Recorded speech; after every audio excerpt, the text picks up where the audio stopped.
ઈદે મિલાદ અને ગણેશ વિસર્જનના તહેવારને લઈ વડોદરા શહેર પોલીસ કમિશનરને પત્રકાર પરિષદ સંબોધી હતી. વડોદરા શહેર પોલીસ કમિશનર નરસિંહા કુમારે હિન્દુ મુસ્લિમ સમાજના તહેવારને લઈ અગત્યની પત્રકાર પરિષદ યોજી હતી. ગણેશ વિસર્જન માટે માહિતી આપતા જણાવ્યું હતું કે શહેરમાં 1000થી વધુ ગણેશજીની સ્થાપના થઈ છે. શાંતિપૂર્ણ માહોલમાં તહેવાર પૂર્ણ થાય તેની તૈયારી કરવામાં આવી છે. આગામી વિસર્જન યાત્રાને લઈ સુરક્ષાની તૈયારી કરી છે. શહેરમાં 4 નવા તળાવોનું આયોજન કર્યું છે. શહેરની 4 દિશામાં વિસર્જન વ્યવસ્થા કરી છે. ટ્રાફિકની વ્યવસ્થા, નિષ્ણાંત તરવૈયાઓ તેમજ વિવિધ વ્યવસ્થા કરવામાં આવી છે. એસપી, ટીસીપી અને સીપી કક્ષાએ બંદોબસ્ત રાખવામાં આવે છે અને તમામ આયોજક સાથે બેઠક પણ કરવામાં આવી હતી. શહેરના ટ્રાફિક વિભાગ દ્વારા જાહેરનામું પ્રસિદ્ધ કરી ડાયવર્ઝન આપવામાં આવ્યું છે. તારીખ 17મીએ 500થી વધારે વિવિધ કક્ષાના અધિકારીઓ ફરજ નિભાવશે. શહેરના બહારથી પણ 3500થી વધુ પોલીસ કર્મચારી ફરજ નિભાવશે. ડીપ પોઈન્ટ, ઢાબા પોઈન્ટ સહિત તમામ જગ્યા પર પોલીસ સુરક્ષા વ્યવસ્થા કરવામાં આવી છે. પોલીસ દ્વારા નજર રાખવામાં આવશે. કોઈપણ જાતની અફવા ફેલાયના સામે કાર્યવાહી કરવામાં આવશે. Water canal, BSF, Vraj Varun સહિત કન્ટેન્સિવ અને માટે 24 કલાક તૈનાત રહેશે. તહેવારને લઈ પણ પૂર્ણ તૈયારી કરવામાં આવી છે. મુસ્લિમ ધાર્મિક નેતાઓ દ્વારા સવારથી 2 વાગ્યા સુધી કાર્યક્રમ પૂર્ણ થાય તે પ્રમાણે આયોજન કરાયું છે અને ઈદે મિલાદનું જુલુસ સંપૂર્ણ થાય તે પ્રકારનું આયોજન કરવામાં આવ્યું છે. આજે મોડી રાતથી જે બંદોબસ્ત અમલીકરણ થશે, બંને તહેવાર માટે 6000થી વધુ પોલીસ કર્મચારી હાજર રહેશે. આ ઉપરાંત પોલીસ કમિશનરે સૂચના આપી છે કે કોઈપણ પ્રતિબંધ તળાવમાં વિસર્જન ન કરવું. કેટલાક તળાવમાં પોતે આયોજકો જણાવવાનું ટાળે. ખાસ તરવૈયાઓ પાસે જ વિસર્જન કરાવવું. કોઈપણ અફવા ફેલાવી નહીં. પોલીસનો સંપર્ક કરવા, નગરજનોને સાથ આપવા, ઇમરજન્સી વાહનોને નીકળવામાં મદદ કરો જેથી નાગરિકોનો જીવ બચાવી શકીએ. આપત્તિક પરિસ્થિતિમાં 100 અને 112 ડાયલ કરો. પોલીસ ખડે પગે મદદ આવશે તેમ શહેર પોલીસ કમિશનરે જણાવ્યું હતું. આવતા 2 દિવસમાં વડોદરા શહેરમાં 2 મહત્વના તહેવારો ઉજવી રહ્યા છે અને આના માટે પોલીસ વિભાગ દ્વારા વિસ્તૃત સુરક્ષા વ્યવસ્થા ગોઠવવામાં આવેલ છે. તમે જાણો છો કે 7 થી 17 સુધી શહેરમાં ગણેશ વિસર્જન, ગણેશ તહેવારના ભાગરૂપે કેટલાક પંડાલો સ્થાપિત કરવામાં આવેલ છે. તે ઉપરાંત પ્રથમ, દ્વિતીય, તૃતીય દિવસનું વિસર્જન પણ પેરેલલી થઈ રહ્યું છે. તો 17મીએ અંતિમ દિવસે શહેરના મોટા પાયે જે ગણેશ ઇન્સ્ટોલેશન થયું છે આના વિસર્જનનું કાર્યક્રમ છે. સાથે સાથે 16મીએ ઈદે મિલાદ તહેવારનું પણ ઉજવણી થઈ રહ્યું છે. પ્રથમ લોકો સમક્ષ હું ગણેશ વિસર્જન માટેના તૈયારીઓ અંગે વિસ્તૃત માહિતી આપવા માગું છું. શહેરમાં 1700થી વધારે ગણેશ આઇડલ્સ જે લાઇસન્સ સાથે એટલે પરવાનગી સાથે ઇન્સ્ટોલ થયા છે. એમ તો હજારો ગણેશનું સ્થાપના થયું છે. છેલ્લા 4 અઠવાડિયામાં આપણા ગણેશ તહેવારનું ઉજવણી એક શાંતિપૂર્ણ માહોલમાં સંપન્ન થાય તે માટે પૂર્વ તૈયારીઓ આપણા કરી રહ્યા હતા. આના ભાગરૂપે આયોજકો સાથે મિટિંગનું આયોજન કરવામાં આવ્યું. જે જુદા જુદા વિસ્તારમાંથી આવતા ગણેશ માટે આગમન યાત્રાઓ માટે પણ આપણા સુરક્ષા વ્યવસ્થા ગોઠવ્યા હતા અને આ તમે જાણો છો. પંડાલની સુરક્ષા અંગે આપણે ડિટેલ અરેન્જમેન્ટ પણ કરી છે. સાથે સાથે શહેરમાં ગયા વર્ષે 5 કૃત્રિમ તળાવો હતા. આ વખતે આપણે બીજા 4 પણ ઉમેર્યા છે. તો આપણે નવલખી, દશામા, માંજલપુર, SSV2 તે ઉપરાંત આપણે આ વખતે લેપ્રસી ગ્રાઉન્ડમાં એક વધારના, જ્યુપિટર પેટ્રોલ પંપ ખોડિયારનગર ખાતે એક એક્સ્ટ્રા અને ભાયલી રોડ ઉપર એક વધારના પણ આપણે આર્ટિફિશિયલ લેક આપણે કરી છે.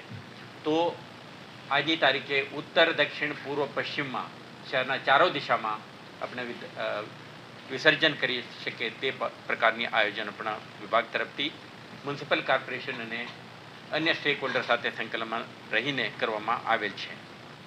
આ તળાવો ઉપર આપણે કેપેસિટી વધારી છે. સુરક્ષાના ભાગરૂપે આપણા બેરિકેડિંગ, ક્રેનની વ્યવસ્થા, ઓબ્ઝર્વેશન ટાવર, લોકોને હોલ્ડઅપ એરિયા તરીકે એડિશનલ એરિયા, પાર્કિંગ માટેની વ્યવસ્થા, temporary command and control centre, ઇલ્યુમિનેશનની વ્યવસ્થા અને સાથે સાથે મ્યુનિસિપલ વર્કરો અને નિષ્ણાત તરવૈયાઓ, તેરાપા અને વિસર્જન માટેનું તમામ લોજિસ્ટિકલ સપોર્ટ સિસ્ટમ પણ ત્યાં આપણે આયોજન કરી છે.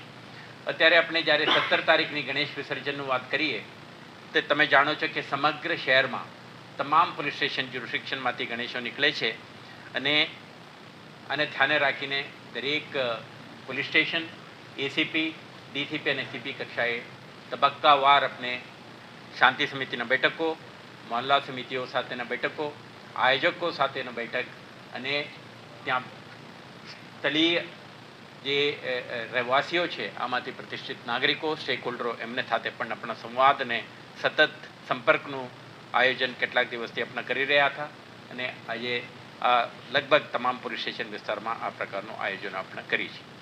સાથે સાથે તમે જાણો છો કે જુદા જુદા એરિયાથી નીકળતા ગણેશો કેટલાક ટ્રાફિકને પણ નડે છે, એટલે આપણે જાહેરનામા બહાર પાડીને આપણા સમગ્ર શહેરમાં ટ્રાફિક ડાયવર્શન એન્ડ મેનેજમેન્ટ માટેનું અલગથી પણ આયોજન કરી છે. આ સોશિયલ મીડિયા અને અન્ય પ્લેટફોર્મ ઉપર મૂકીને દરેક નાગરિકોને પણ આપણે જાણકારી આપી છે. 17મી તારીખે યોજનાર ગણેશ વિસર્જન માટે શહેરના 3500થી વધારે ડીસીપી, એસીપી, પીઆઈ, પીએસઆઈ અને અન્ય સંવર્ગના અધિકારીઓ તૈનાત રહેશે. તેના સાથે સાથે શહેરથી બહાર પણ લગભગ 3500 અધિકારી કર્મચારીઓ બહારથી આવેલા છે. આમાં 4 ડીસીપી, 10 ડીવાયએસપી, 35 ઇન્સ્પેક્ટરો, 60 સબ ઇન્સ્પેક્ટર અને 600થી વધારે પોલીસ કોન્સ્ટેબલનો ઉમેરો થાય છે. સાથે સાથે આપણા એસઆરપીના 6 કંપનીઓ, રેપિડ એક્શન ફોર્સના 1 કંપની અને 2500થી વધારે હોમગાર્ડ, ટીઆરબીના જવાનો પણ આ બંદોબસ્તમાં ભાગ લે છે.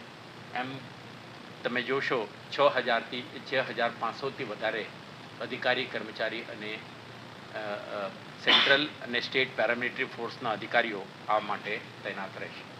શહેરના કેટલાક વિસ્તારોમાં આપણા ફિક્સ્ડ પોઈન્ટ, ડીપ પોઈન્ટ, ધાબા ઉપર પોલીસની હાજરી અને સાથે સાથે સ્ટ્રેટેજિક લોકેશનમાં પણ પોલીસ અધિકારીઓ તૈનાત રહેશે, જેથી કરીને શહેરના કોના કોનેથી નીકળનાર ગણેશ વિસર્જનના જે યાત્રાઓ છે આના સુરક્ષા બની રહે અને એમના જે આર્ટિફિશિયલ પોન્ડ સુધી જઈ એક સુરક્ષિત માહોલમાં સંપન્ન થાય તે માટેના આપણા તમામ આયોજનો કરી છે. સાથે સાથે એન્ટી સોશિયલ એલિમેન્ટ્સ, ક્રિમિનલ્સ, જે નોન પોટેન્શિયલ ટ્રબલ મોંગર્સ એમના વિરુદ્ધમાં પણ આપણા અટકાયતી પગલાં લીધી છે. સોશિયલ મીડિયા ઉપર આપણા સતત નજર રાખી છે. કોઈ પણ પ્રકારની રૂમર મોંગરિંગ કે આપણા એક અફવાઓ ફેલાવીને અશાંતિ ના માહોલ ઊભા કરવાની પ્રયાસો ના થાય એવા એલિમેન્ટ્સ ઉપર પણ આપણા સતત નજર છે. અને કન્ટિન્જન્સી માટે આપણે તમે જોઈ શકશો કે તમે ગઈકાલ પરમ દિવસથી પણ આપણે સ્ટેન્ડિંગ પોઝિશનમાં આપણા વોટર કેનન, ટીયર સ્મોક કમ્યુનિશન સાથેના જે વજ્ર, વરુણ અને એન્ટી રેડની ટીમો પણ કન્ટિન્જન્સી રિસ્પોન્સ માટે ખડે પગે 24/7 આપણા શહેરમાં હાજર રહેશે.